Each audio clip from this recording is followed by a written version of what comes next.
a heartfelt welcome. I'm Esther Buerki, the passionate author of Living Without Fear, a book that has touched many lives, and the co-creator of the Amazon bestseller Inspired Journeys.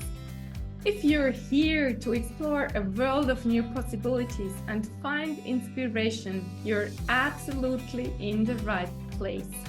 And if today's episode resonates with you or someone you know, please share it. Let's spread the message of hope together. Don't forget to subscribe to my newsletter, join me on YouTube, and if you find value in this podcast, I'd be so grateful if you could leave a review and sprinkle some stars on your favorite platform. Your support means the world to me, and I'm deeply thankful for each of you. And today I'm so excited to have Chris Ulliott from the UK with me. Chris has spent over 30 years exploring what it takes to live a happier and more fulfilling life. Passionate about helping those struggling with self-doubt in relationships, work, and with themselves, he knows the pain firsthand. Born in Yorkshire, England, Chris grew up in a single-parent household, believing he wasn't enough, and that life was unchangeable hard. But he proved himself wrong. Inspired by the teachings of Tony Robbins and Cloe Madanes, Chris transformed his life and now helps others overcome self-doubt, guiding them to find freedom, confidence, and fulfillment. Welcome to the show, dear Chris. Thank you, Esther. Wow, what an introduction. Thank you so much. And I just want to say it's such an honor and a privilege to be here on your podcast today. We finally got here. We've been trying to get together for a while, and it's so good to be finally here with you on this great podcast that you've got. Thank you so much, Chris. So let's jump right into your story. What has been your turning moment in life? Oh, wow, I've had a incredible story, as everybody has, right? In our work, we get to hear so many stories. And just like everyone, I have one too, and had a huge turning point in my life because I haven't always been like I am today. You know, things were not good early on in life, like for many, many people. I was afraid of traveling. I was afraid of going just to the next town and staying in a hotel. I was afraid, almost afraid of myself in my own skin. And then one of my friends said to me that they'd bought a ticket to go and see a life coach in London, an American life coach. And, you know, for me, I was petrified of this. I thought, London? I'm not going to go to London. That's 4 hours train journey. I don't go anywhere. You know, it's not the kind of person I am. And I just stay home and do the same thing every day that I know I can do and that I'm comfortable with. But this friend of mine, he said, well, you know, you're always telling me that you're not happy with your life for all these different reasons, and you're never going to get the job you want. You're never going to have the relationship you want. You're never going to be happy in life if you don't try something different. And he managed to convince me to go to this crazy event that I had no idea what it was going to be like. And he convinced me, and I went. And on the first day, within the first 6 or 7 hours, I was walking over fire with no shoes or socks on, barefoot over fire. And people do this, you know, you hear people doing this for charity and things. It's a thing, right? But it was me. When it's you taking the first step, it's a different story, right? And it really is about that first step, because once you've taken the first step onto those red hot coals, The second, third, and fourth steps are really easy because you want to get to the other side. And that was the easiest thing we did. I was with 8,000 other people, and the next 4 days were intense learning about ourselves and learning about why we are the way we are and why we do the things we do. And it all made so much sense to me. When I came back from that seminar, I came back still as the same person, but with a different perspective on everything that I'd thought about in life. And I made some radical changes, changes that really led me to where I am today. And that negativity and that doubt about so many things that came, or I had imagined that came from so many things in my past, the perspective on those all changed. And they were no longer drivers for feeling bad and negative in life. Instead, they were drivers for wanting more from life. And that was the moment that everything just changed for me. And Esther, I went to that event, and people who know that environment and who know Tony Robbins and his teaching, some go all the time to keep getting filled up. But for me, back then, I changed so much, I did not need to go back for another 20 years. It just worked, Esther. It was Wow. incredible. And my life set off on a new journey. Wow. And then 20 years later, something else happened in my life that really hit me hard. Everything was going okay until this moment. And it hit me so hard. And my wife said to me, because she'd never been to these seminars before, she said, why don't we go again? And I said, are you sure? It's so expensive. She said, I know. And let's buy the most expensive ticket. I said, are you joking? We're not rich. We don't have money. She said, I know if we pay more and invest more, you will really want to get out of it what you put in or what's available there. And so we went, and the same thing happened again. I changed in those 4 days my entire perspective. So I came back and I said, this has worked twice, 20 years apart. I have to learn how to do what he does because so many people around me in life are suffering. I can see it in them. People in my day job, people sat at their desk exploding at small little problems that occur every day. They get so upset and they blame life. So I had to learn these skills so that I could help other people change their perspectives too, to see that the things that happen to us really are there helping us to grow and to feel better and to become stronger in life. Wow. That's powerful what It you're was amazing. telling.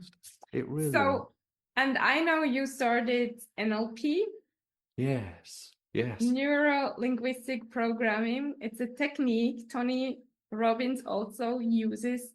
And you told me a beautiful story about your first client, and I'd love you to tell this story. Yeah, so of course. So I learned NLP a long, long time ago and haven't always had that many opportunities to use it until I came back from that seminar and I decided I'm going to learn to help other people just like he does. So I went on this really advanced course that Cloe Madanes runs in order to train people how to be coaches. And I thought, this is great. I looked at all of the material, and it took me 4 years to go through it all. However, in the first, maybe, I think probably after about 6 weeks, really early in my learning, Chloe said to all of the students, right, now you're going to go out and coach people. And I was saying to myself, what? That's crazy. You want me to coach people after just 6 weeks? How on earth can I do that? I was full of doubt.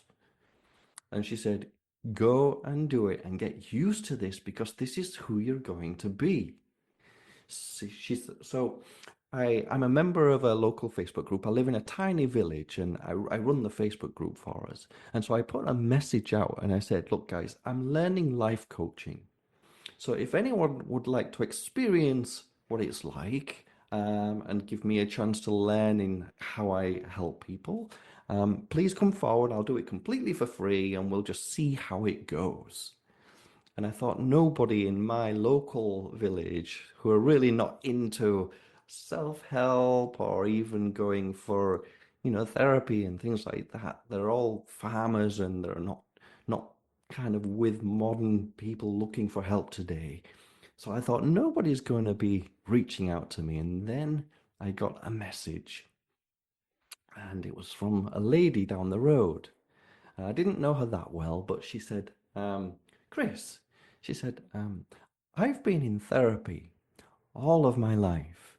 I've been through psychoanalysis, I've been through counseling. Right now, I'm in group therapy. She said, I wonder if you could help me. And I thought, oh no, oh no. All these things are wrong, and this is the first person I'm coaching. What is this? Goodness, I said, what's wrong? I mean, why are you in therapy? She messaged me and said, well, I struggle with body dysmorphia. And I was, what's that? Oh dear, okay. Well, I said, come, why don't you just come and we'll have a discussion and we'll do some coaching and just see how it goes. And I don't know if I can help you with that, but we'll see how it goes and there's nothing to lose. So she came along and we started talking. We'd spend a couple of hours talking and then she'd come again the next week later. And I think it was the third or fourth session, I noticed that this lady I was talking to, she would talk about this anxiety that she felt. And it stopped her from getting up in a morning, stopped her from going out, stopped her from feeling good about herself. Um, she didn't have a boyfriend because she couldn't go out. She didn't go anywhere. She just didn't do things.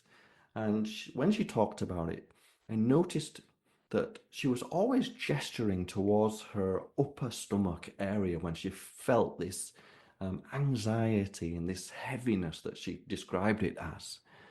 And it just clicked in my mind as we were talking. She knows where this feeling is in her body. And I just thought, NLP, this is the perfect scenario for this. And I know that in standard psychology, they're not going to be able to use tools like that because they've got to use the tools that they are allowed to use, right? That they're trained on. So I thought she's never experienced this. So I said, I just went for it. I just said, okay, so I've got a bit of an unusual question for you, if that's okay. And she said, okay, I'm ready for it. I'm open-minded, she said. I was thinking, I hope you are. I said, okay, so this feeling you get, it looks like it's in your upper stomach. Um, what color is it? And she was like, what color? Yeah, what color is it? I just give it a color. What's the first thing that comes to your mind? And she thought, it's like brown, a dirty brown, she said. Okay, dirty brown. Okay, that's great. Well done. Dirty brown. I can see it. Dirty brown right there. And she looked at her stomach as if she could see this thing. I said, that's really, really good. I said, is it heavy or is it light? And if you know NLP, these are submodalities. These are how we describe our internal feelings, how we experience things. So that's what I was working with. I said, is it heavy or is it light? She said, oh, it's really heavy. Is it moving? Does it turn? No, it doesn't turn. It's just still and it's there. And every time we discussed some element about how it looks or feels, she would point to it with her gestures. And I thought placement is really important to her in this feeling. So I said, one more question. If you move it out in front of you from inside your stomach to just outside, just maybe 1 or 2 feet in front of you, I said, how does it feel then? And she just said, it feels different. It's still there, but yeah, it feels different. I said, great, okay, now try moving it further away. And she said, I can do this. I said, of course you can, you just did. Yeah, move it further away. Move it a few meters away from you. How does that feel? Well, it feels, yeah, different. It's further away. And her gestures were changing as though it really was further away. I said, that's great. Move it outside the building, outside the room, outside the building. How does that feel? She said, Chris, I don't like that. I said, why? She said, because I can't see it. Oh, okay. You need to see it to know where it is so you know that you're safe from it. Okay. So move it as far away as you can, but where you can still see it. And then she said, it feels like it's so far away. And I said, is it still really big? She said, no, it's small. I said, that's amazing. You can do this anytime you want. You can take that sensation and change the qualities of it that make it feel different.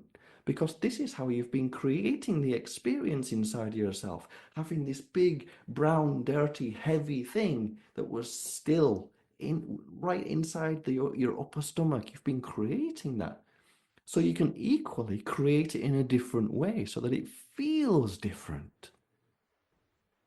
And it seemed to go well. And I, as a coach, well, I was almost jumping off my chair. This was wonderful, right? But then my doubts came in because I was still new. I was like, is this really going to work? Is it going to last? So she left. And several weeks later, I saw her and she was walking a dog. And I thought, oh, hello. She said, hi, hi. You're walking a dog. Is this a new dog? A new puppy? Yes, I've got myself a puppy. Oh, that's beautiful. So you'll be coming out every day. She said, oh, yeah, yeah, of course, no problem. Oh, that's great. And she said, and I've joined a gym. You've joined a gym? You go, like, you leave your house, you leave the village where you live and go to the gym in the next town? Yeah, I love it, she said. I love going to the gym. And, well, I think I've met a boyfriend. I was like, you've met someone? This is incredible. She said, do you know what it is, Chris? She said, I said, what? What is it? She said, it's the size of a pea. And it doesn't hurt me when it's the size of a pea. And I almost found myself welling up in that moment because she'd been struggling with this for years. And suddenly she was, just by being taught how to change her experience of it, she was able to feel better. And then, feeling better, she was able to start visualizing a better future and thinking, I want to do some things with life. I want a puppy. I want to become fitter. I want to have friends and a boyfriend. I want to connect with someone. And she was able to because she wasn't filling her head with all of these doubts that she was blaming on this thing that she'd called body dysmorphia. And it may well have been body dysmorphia. I'm not qualified as a psychologist to say it wasn't that. But by teaching her how to experience this thing differently, she was then able to start seeing that she could have a better life if she wanted one and start making some changes. It was amazing. And because that was my first coaching kind of client, from there, my confidence obviously boosted. And since that time, Esther, things have just gone better and better. It's so incredible. And you'll know yourself the feeling that we get as coaches when we're able to take someone from one place to the next. It fills us up. It's just incredible. And people really don't reach out to us until they're in a really bad place, do they? It's almost like they have to hit a threshold before they will reach out to us. Um, Obviously, from a coach's point of view, if they reached out earlier, then they wouldn't have to suffer so much. But they won't reach out. They don't know you. There's a trust issue. They have to get to know you first as well. But then when they finally get over those and take that first step, just like I did on that firewalk, take that first step, then the rest of it comes easy and natural and it like flows through.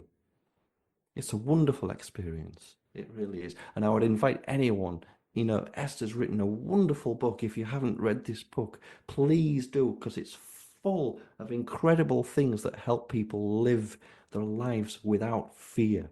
And that is what we are all about. Helping people build happier lives without fear, without doubt. Thank you, Chris, for the recommendation of my book, but thank you for sharing this first client story. I think it's so beautiful how change can happen so fast in a heartbeat. No, maybe not, but so quick. You are the example. Your first client is the example that change doesn't need to be years and years of therapy, as I experienced, for example. And yeah, wonderful. Thank you. And I want to go there in the introduction, and you always say it, you didn't feel enough.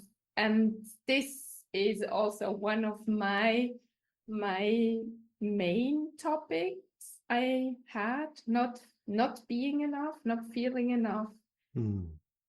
If someone is listening, like us, how would you explain, how did you do the first steps to getting there, to feel enough?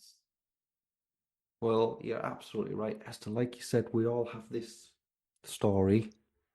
I had mine. Mine started when I was 11 months old, and that was a time when we were living in a small terraced house, and my dad was working all the time. He was driving a lorry, a truck. That was his job. And when I was 11 months old, we had a knock at the door. It was the police to tell my mum, who had only been married a year, that dad wasn't going to come home again. And our lives changed because he'd been in a serious accident. She suddenly was utterly devastated, especially having been married for such a short time. But one of her saving graces that she always had to keep her going was that she had me. She had to keep going. She had this newborn, you know? And we have to find something within us to keep going. And that's one of the greatest lessons that she taught me. We never did well. We were always struggling, but she always showed up. She always taught me to never give up. When we didn't have money, she would take on 4 jobs, and she'd be working as a cleaner or in a bar or different things, doing anything it takes just so we can survive. And in our house, we had a house where we had ice on the inside of the windows. We would wake up with smoke coming out of our mouths, and we wouldn't have a hot breakfast. And outside of my window, I was just thinking about this before this call. Outside of my window then was an abattoir where they brought animals before they were slaughtered. And I could see that, I could smell that. It was a dreadful situation to be in, a really dreadful situation. And I used to look in the mirror when I got to my teens and say, is this life it? Is this me? I wasn't doing well in school, but I didn't blame the environment. I blamed myself. Am I not academic? Am I not going to do well? I didn't have a girlfriend, so is it me? Is it my appearance? Why me? Why do I have all of these things layered? And I used to layer them, stack them on top of each other. I'm not educated. I'm not going to do well in my exams. I don't look good. I won't get a girlfriend. I won't get a good job. I won't have money. I won't have a life experiences that are good like other people. And I had some really good friends, but those friends all had lives that looked to me to be beautiful. And I used to say, why not me? And it was one of the greatest lessons that I've ever learned. Why not me? I needed to realize that all I had to do was to change my focus, change what I was saying to myself so that I could step forward and start to make a difference. If I wanted to learn something, pick up a book and read it. If I wanted to do something differently, do something differently. Stop sitting on the edge of your bed, staring into your mirror in your cold bedroom, telling yourself why life is so rubbish. Instead, Instead, look in the mirror at yourself and know the truth that you are made from nothing but dust. Every atom in your body is from a different dying star. It pulses and radiates throughout your body. Your heart beats 100,000 times a day. This is who we are. Know the truth, change your focus, and stand up and live as though that's your truth. And then think, well, what do I want? I want a girlfriend. I want to meet people. I want more friends. I want a good job. Okay, let's get a plan together because you deserve it and you can have it. The only reason you haven't got it so far is because you keep telling yourself over and over and over again, hypnotizing yourself into believing that you can't be the person that you want to be. As soon as we take that switch, and that's what it was for me, then everything changes. So back then, the internet was quite new. Um, I'd got caught up into religion, and talking to people you don't know on the internet was really taboo. It was really the thing that you don't do. But I was talking to a girl. She was on the other side of the world. So, of course, or subconsciously, I was thinking she was safe. Right on the other side of the world, nothing was good. I don't travel, right? So nothing was going to happen ever. But we built up a friendship and we got talking every day. And then I went to my Tony Robbins seminar and came back and I thought, I've got to meet this person. She messaged me and said, I'm moving. She said, I'm moving from the Philippines to Canada because I've got relatives there and they may have some work for me. And I thought, I might lose you if you move to Canada. I can't have this. So after the Tony Robbins seminar, I ordered my first passport. And by myself, I got on the aeroplane and flew to Canada, to Winnipeg, to meet this person. And all I felt, Esther, inside, all I felt was utter excitement. I was so incredibly thrilled of who I was going to meet, but also what I was doing. How could I jump on an aeroplane by myself and travel when I can't travel down the road and stay in a hotel? And I had a tiny printout of a photo of this girl, and I was showing it to everyone on the aeroplane. I was saying, I'm going to meet this girl for the first time. We've been talking online. And they all thought I was crazy, but I was just too excited.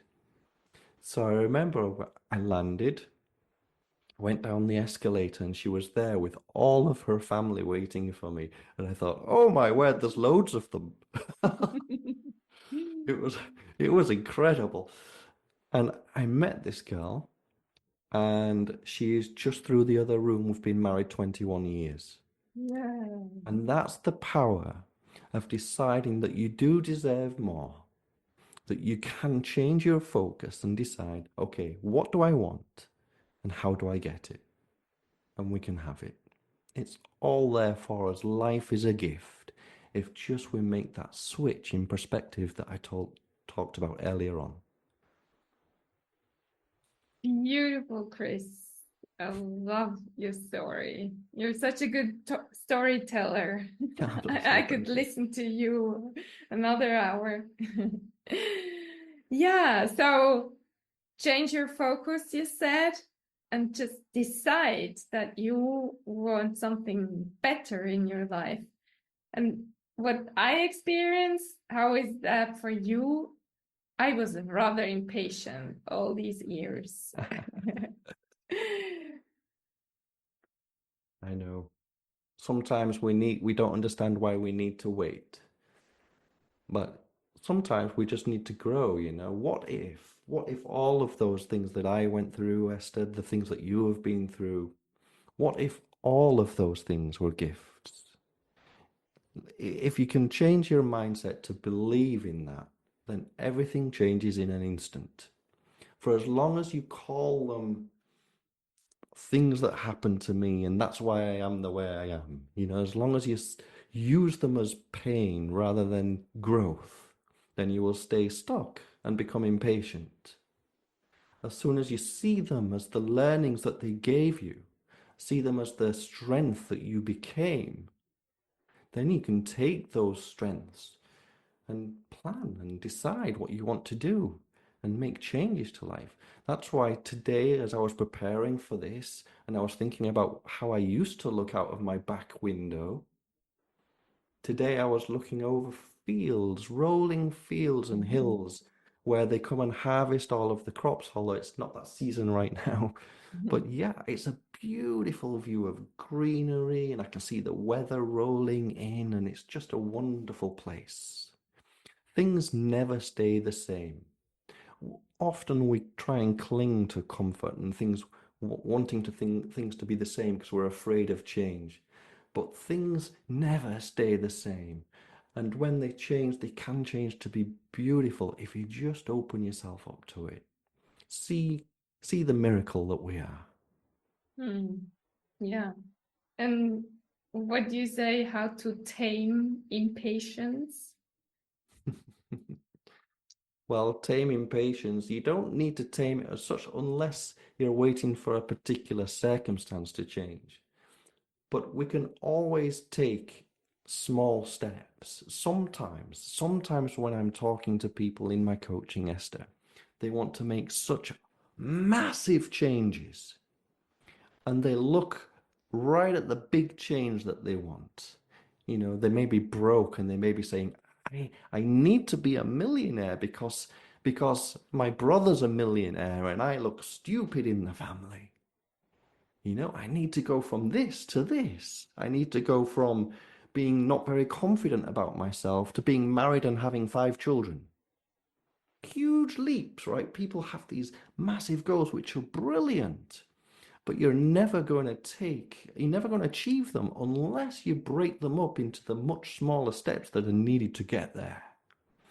When we're impatient and we want something that isn't ready to happen for us yet, just think, what are the small changes that need to change right now for you to feel progress? Because happiness comes from us seeing that we've made some progress, that we've grown in some way. If we've not made any progress, we become very frustrated and happy and unhappy.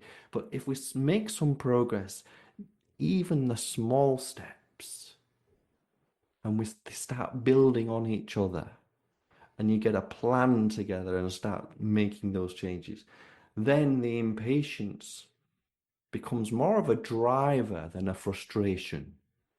Because that's what impatience is for. It's not there to annoy us and to be a nail in the side of us, you know, pricking us all the time. It's not there to be painful. Impatience can be there to help us to move forward, but we'll only move forward if we break things up into sizable chunks that are actionable. And that's something that coaches are really good at doing in working with people. Getting them through the emotional side, setting them free, but then working on their goals. What do they want to achieve? How do they want to achieve them? Is it a financial goal? Is it a family goal? Is it I want to be closer to my mum and dad like it was for yourself, or my children? I want to be a good mum. You know, what are the goals and how do we get there? You can't go from being a brand new mum to being a brilliant, experienced mum just overnight, right? but it can certainly come with some impatience sometimes. But there's a route to getting there, and you know that route, Esther, more than I do, right? Using impatience to build a plan will make us feel happier because we'll see that we're making progress. Mm. Does that make sense? I hope it does to some of our Yes, listeners. I love it, Chris. Maybe one last word for our listener. What would that be? Absolutely, absolutely. And I thought long and hard about this question, Esther. You know, there's a saying that I always used to say, it's not what happens to you, it's what you do about it that counts. Yes, things that happen in life will impact us in different ways. Of course they will, but they don't define who you have to be going forward. There was a man, you may have heard of him, W. Mitchell.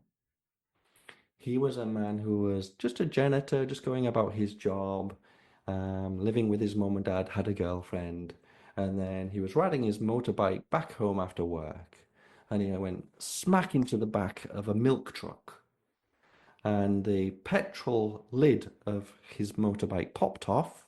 There was a spark, and it all ignited, and he burnt himself terribly. His life transformed in that moment. He was in hospital for months and months and months because of this, recovering from these dreadful burns. He had a specialist, and they came to him and said, "Do you have a photo of what you used to look like before?" And he got his wallet out and he showed them this photo of how he used to look. And the doctor said, "Oh, I'm sure we can improve on that." But you know, he was always telling these jokes, even though this terrible thing happened to him. And then he got out of that and he became a senator for his local community. He became a leader wanting to help in the environment. And he started a business selling wood chips for burning stoves, which was just crazy that he did that. And it became a multi-million-dollar business. Crazy. And he became so wealthy that he learned to fly. And he had his own miniature aeroplane. And he went to fly one day, took some people with him, and he didn't clear all of the ice from the wings. And he went flying and he ended up having a crash. And he became paralyzed from the chest down. He couldn't move. And yet then he went forward and became a motivational speaker. And he started teaching people about how to be happy in life. Whatever happens to us, there's always a decision to be made in how we come out of it. It's just like Viktor Frankl, who was in the concentration camps. He went through a horrendous experience. And he came out on the other side and wrote a book on how to get, control of your thoughts and how to decide to be better and happier, more productive in life. Incredibly famous book. Incredible man. Just like Mitchell. Just like all of us. Because we can all make that choice. We can all take our pain and decide the pain doesn't mean that I'm doomed. The pain means I've grown.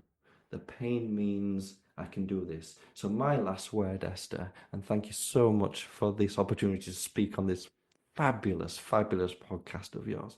My last word is, it's not what happens to you in life. It's what you do about it. And if any of the listeners, if any of this resonates with you at all, please reach out to any of us, to Esther, to myself, or to any of the wonderful life coaches and people out there who are just there to serve you, to help you to grow in yourself, to get out of suffering and to build a happier and more fulfilling life for yourself. Wonderful, Chris. Thank you so much. Yes, life is too short It to is. spend it on suffering. It absolutely is. Thank you so much, Esther. And thank you, dear listener, for spending your precious time with us today. And in case you still feel worthless and nobody seems to like you, we tell you, you're amazing. We love you, and you're a gift to everyone who crosses your path. And please tell yourself these sentences over and over again. Have an amazing day, and talk to you next week.